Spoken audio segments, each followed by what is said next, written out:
layout on the fingerboard. Now here's how you go about it so you memorize it effortlessly without trying too hard, using conscious effort. Do one string, then add on one more, then add on one more. Keep doing that. And then, of course, you'll climb your way high to low or descending. What we're going to do is put that together, and we're going to go through some fingerings and some smooth legato to get you started on that. So start with the hammer on thickest string. As you go to the next one to lay it out, you're going to add your index, 5th fret, and slide that index up, always again the dominant finger that's reliable for sliding. The same thing on the D string, and that's sliding index on the 3rd string. Now we got some 2 notes to a string here, hammer-ons. Do a pull-off, and the reverse, sliding back with the index. You're going to practice that up slowly. Let me give you some pointers from the physical layout. Make sure that you're playing perpendicular with the length of the string in a sort of crawling spider position, as it's often been referred to. No slanted left hand one way or the other, okay? And thumb not lagging behind. I'm constantly in this position here with a dropped wrist, so I have access to that fingerboard. Watch slow as I climb low to high, and you're going to see that the fingers stay with the length of the string and nothing's lagging behind.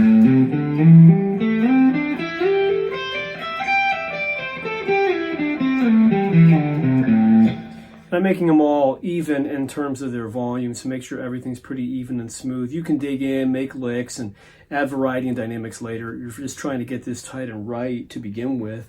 So we have that. Our next goal is to play it high to low seamlessly. Do so at a low tempo like this.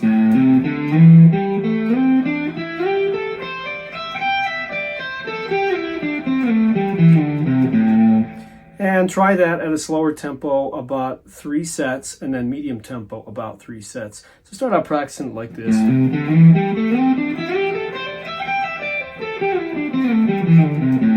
Then get it a little quicker, and then a little quicker, and a little quicker, and so on and so forth. Now we're going to do what we've done. Plug in some of those ideas we've been using with the sequences, and we're going to go octave to octave. Let's look where our A notes are at on this particular layout.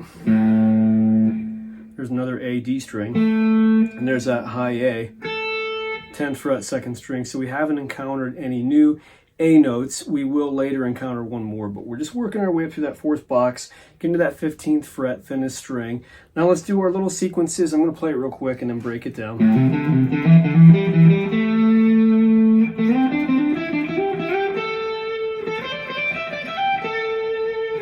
Right, and then of course the opposite.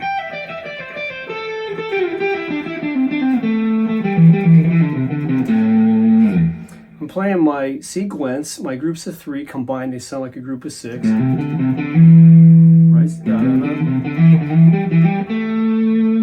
I'm pausing on that A note to give it some room to breathe, create my own pet licks out of it, and time to think about my next moves. So, here comes the slide. I'm on my A note.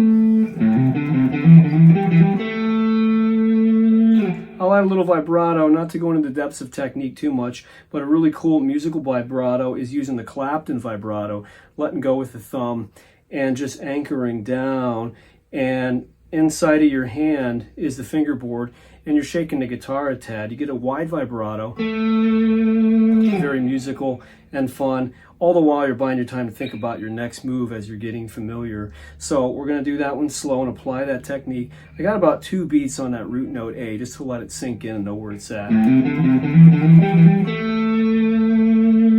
Our next move, I'm relying on that handy index to shift me up to the next position. Best thing to do. Coming off of this one, gonna have to crisscross a bit. I have to crisscross so I can get up to that 15th fret, and I'm going to go back to the root A. I'm not trying to jump up to any other A's beyond this particular pattern here, so the 15th fret's the highest I'll go. Back down to this A. Now I want to descend high to low. Shift back. And again. So you'll walk through that slow. Try to do it seamlessly, beginning to end.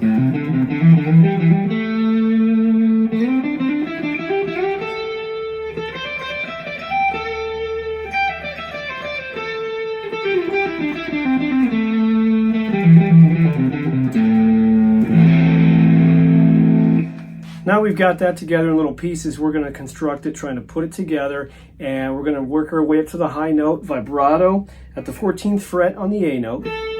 So it'll be ascending, or high, or low to high, then we're going to go high to low. So we're going low to high first as a goal, then we're going to go high to low.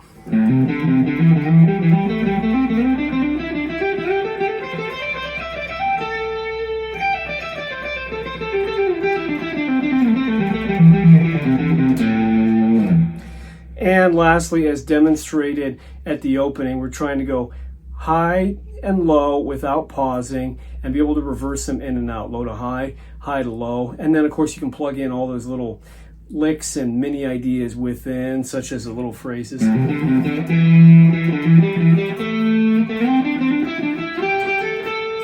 And turn them into endless musical ideas. So let's go low to high and then the reverse high to low without stopping. Start slow, of course.